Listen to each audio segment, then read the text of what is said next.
आपण पाहतोय cell division and essential life process. आपल्या लेसनचं नाव आहे life process in living organism part 1. त्या पार्ट 1 मध्ये आपल्याला 2 लाईफ प्रोसेस आहे. पहिली लाईफ प्रोसेस आपण पाहिली एनर्जी प्रोडक्शन. 2 पद्धतीने एनर्जी प्रोड्यूस करता येते, एक ॲरोबिक रेस्पिरेशन आणि एक ॲनॲरोबिक रेस्पिरेशन. हे आपण पाहिलं. आता आपण जातोय दुसऱ्या एक्सरसाइजकडं, दुसऱ्या लाईफ प्रोसेसकडं, आणि त्या दुसऱ्या लाईफ प्रोसेसचं नाव आहे सेल डिव्हिजन. हा कन्सेप्ट 11th सायन्सला होतो मी 2008ला 2008-9ला. तेव्हा मायटोसिस मिओसिस एक स्पेशल चॅप्टर होता आम्हाला. काय होता? स्पेशल चॅप्टर होता. स्पेशल कोणता? मायटोसिस आणि मिओसिस. तो त्याच्यामध्ये त्याच्या 2 स्टेप आहेत. त्याच आपल्या ह्याच्या पार्ट आहे सेल डिव्हिजनच्या. सुरुवातीला आपल्याला काही प्रश्न विचारायचे आहे. काय काय प्रश्न आहेत बळवते? त्यातला पहिला क्वेश्चन तुम्ही रीड करू शकता silently. What happens to the cells in your tissue? जहाँ पे भी क्या होती है, हमें क्या होता है? जखम होती है. जखम सेल ज्यावेळी ज्या ठिकाणी आपल्याला मार लागतो त्या ठिकाणच्या सेलचं काय होतं असं त्यांनी विचारलं. काय होतं असं? त्या डॅमेज होतात पहिली गोष्ट, बरोबर आहे, ते खराब होऊन जातात. Second question, whether new cells are form during the healing of wound? ज्यावेळी जखम भरून निघत असते, जखम बरी होत असते, त्यावेळी नवीन सेल त्या ठिकाणी तयार होतात का? No. There is no new cell or form when the wound is going to healing. ज्यावेळी एखादी वाउंड जखम ज्यावेळी हील होत असते, बरी होत असते, तिथं नव्याने सेल तयार होत नाही. तिथं ज्या सेल आहेत त्या सेलचं डिव्हिजन होतं. न्यू सेल फॉर्म होतात पण त्या डिव्हिजनमधून एक सेल आहे त्याच्यात दोन सेल तयार होतात. जसं एक लाकूड 2 ढिलप्या तयार होत्या, बरोबर आहे की नाही? एका लाकडाच्या 2 ढिलप्या होतात, तसं होता इथं. हां, ठीक आहे. Next question, do the plants get injured when do we plug the flower? ज्यावेळी आपण फूल तोडतो तर झाडाला काही जखम होते का? हो, होते. बरोबर. काय होतं? How are those wounds heal? लक्षात ठेवा, डू, डज आणि डीड या 3 क्वेश्चनचे आन्सर यस नो मध्ये द्यायला लागत असते. आणि WHचं हे सेंटेन्समध्ये द्यायला लागतं. What is mean by this? What do you? How do you? Where are you? How are you? हे WHचे क्वेश्चन आहेत. ह्याच्यामध्ये पूर्ण सेंटेन्स आन्सर द्यावं लागतं. आणि डू, डज, डीड ह्याच्यामध्ये आन्सर यस नोच्या फॉर्ममध्ये असतं. मग इथं do the plant get injured when do we plug the flower? Yes, ह्याला आन्सर. पुढचा question, how are those wounds heal? अशा जखमा, त्या झाडाचे ते काही जखमा आहेत त्या कशा भरून निघतात? आपण लास्ट इयरला एक बायोटेक्नॉलॉजी लेसन पाहिला होता. बायोटेक्नॉलॉजीमध्ये आपण पाहिलं होतं की ज्या टिश्यूज होत्या वेगवेगळ्या टाईपच्या, त्याच्यामध्ये मेरिस्टेमॅटिक टिश्यू होत्या. कशामध्ये? प्लांटमध्ये. तर त्या इंटेरियर मेरिस्टेमॅटिक टिश्यू शब्द आहे त्या ठिकाणी, की ज्या ठिकाणी ब्रांच आणि फ्लावर येतं तिथं ह्या टिश्यू असतात. तिथं एका सेलपासून अनेक सेल, दुसऱ्या सेल फॉर्म होतात बाय द डिव्हिजन. बरोबर. सगळ्या क्वेश्चनचा आन्सर आपल्याला इकडेच घेऊन जाणार आहे. कुठं? Toward the cell division. Next question, how does the growth of any living organism occur? 100% by the cell division in those living organisms body. आपल्या शरीराची वाढ होणार असेल तर आपल्या बॉडीमध्ये काय वाढलं पाहिजे? सेल वाढल्या पाहिजे. बरं, काय वाढलं पाहिजे? सेल वाढल्या पाहिजे. सेल वाढल्या की ऑटोमॅटिक बॉडी पण ग्रोथ होते, बॉडी ग्रोथ होते, हे की नाही? Does the number of cells in the body increase? Yes, that are by the division of the cell. How the new individual of the species is formed from existing one of the same species? By reproduction. Reproduction काय होतात? New individual form होतात. वाचूया, एक एक line read करा.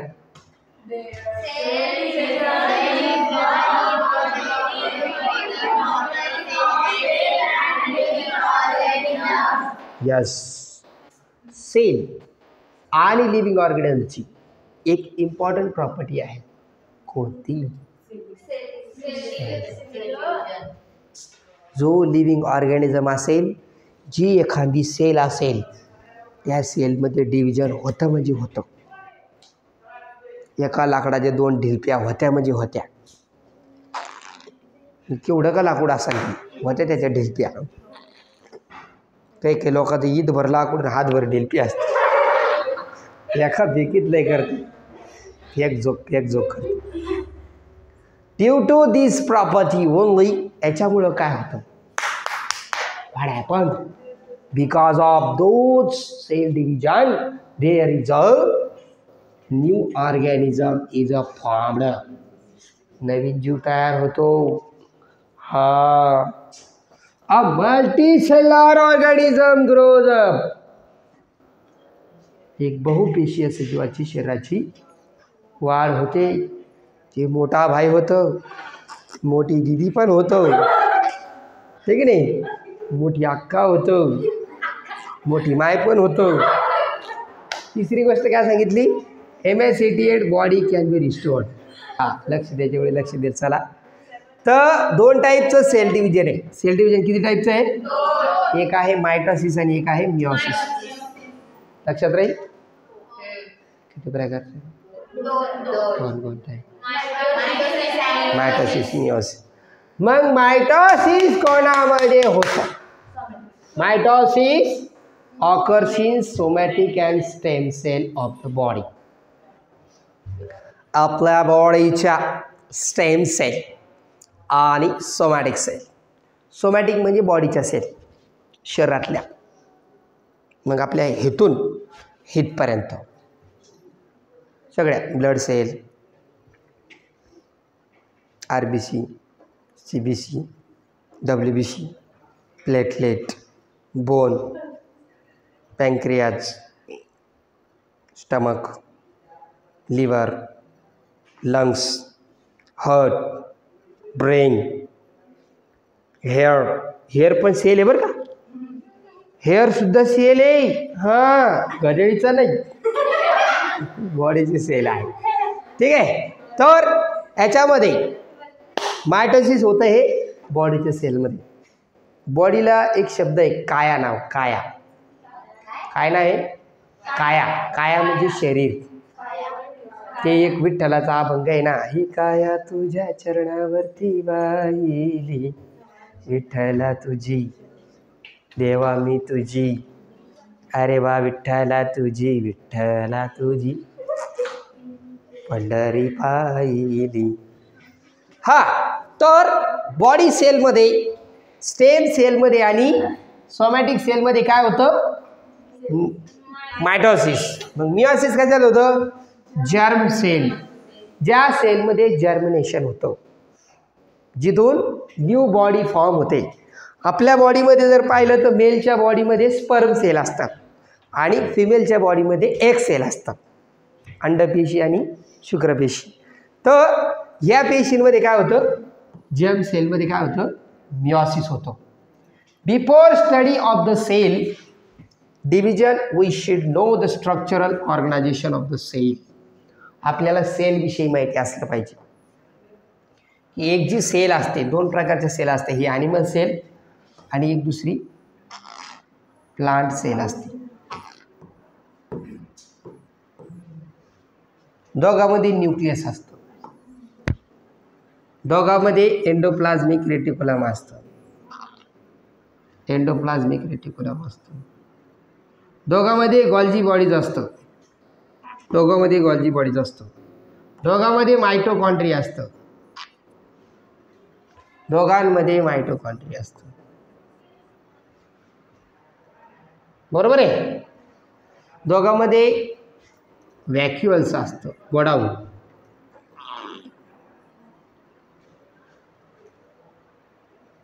Okay. हे जे nucleus आहे त्याच्यामध्ये असतात क्रोमोझोम.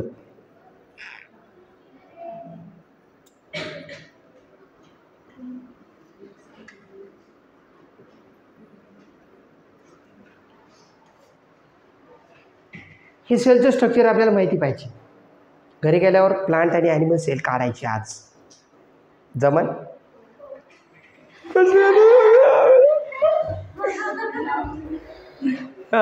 काही सांगितलं की सर कसं करू आम्ही, आमच्या वया पूर्ण होईना.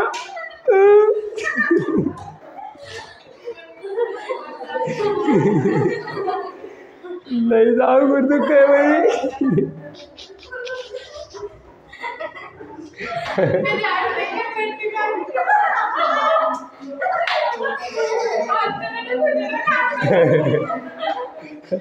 चला तर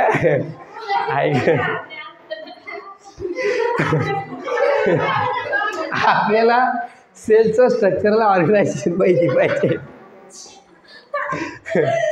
ठीक आहे. तर प्रत्येक सेलमध्ये काय असतं, न्यूक्लियस असतं. प्रत्येक सेलमध्ये न्यूक्लियस असतं. आणि आणखी काय सांगितलं याच्यामध्ये, प्रत्येक सेलमध्ये न्यूक्लियस असतं आणि बाकीचे सेल ऑर्गॅनेलिज पण असतात. मी तुम्हाला आत्ता सांगितलं, mitochondria, vacuoles, endoplasmic reticulum, Golgi apparatus, Golgi bodies, आहे का नाही. तर आपल्याला सेल्स डिव्हिजन शिकायचं आहे विथ द हेल्प ऑफ या इन्फॉर्मेशनच्या माहितीचा वापर करून. याच्यावर हे जे 5 क्वेश्चन आहे, क्वेश्चनचे आन्सर लिहायचे. याच्यामध्ये टाईप्स लिहू शकता, टाईप्स ऑफ सेल डिव्हिजन कोणकोणते आहेत त्याच्यामध्ये हे लिहू शकता. मायटोसिस कोणत्या सेलमध्ये होतं, मियोसिस कोणत्या सेलमध्ये होतं.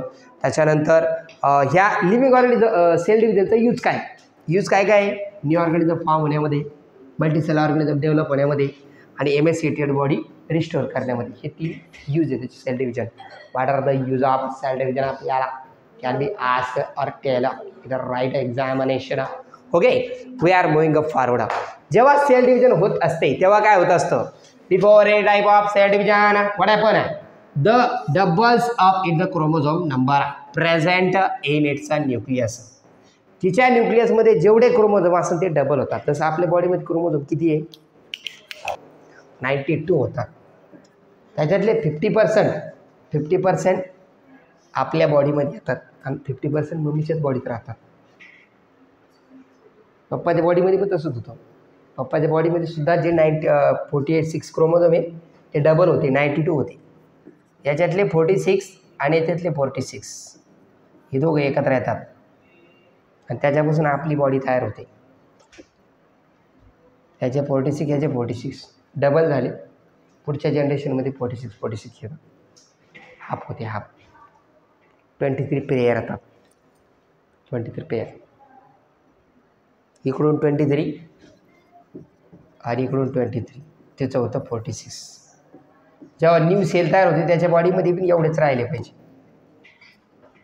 ते मॅनेज करण्यासाठी, ते मेंटेन करण्यासाठी त्या ठिकाणी क्रोमोझोम नंबर काय होतात, डबल होतात. कधी, सेल डिव्हिजन होतानाच. आणि लक्ष द्या बरं का, क्रोमोझोमसुद्धा फक्त सेल डिव्हिजनच्या वेळेसच दिसतात. एनी टाईमला ते दिसत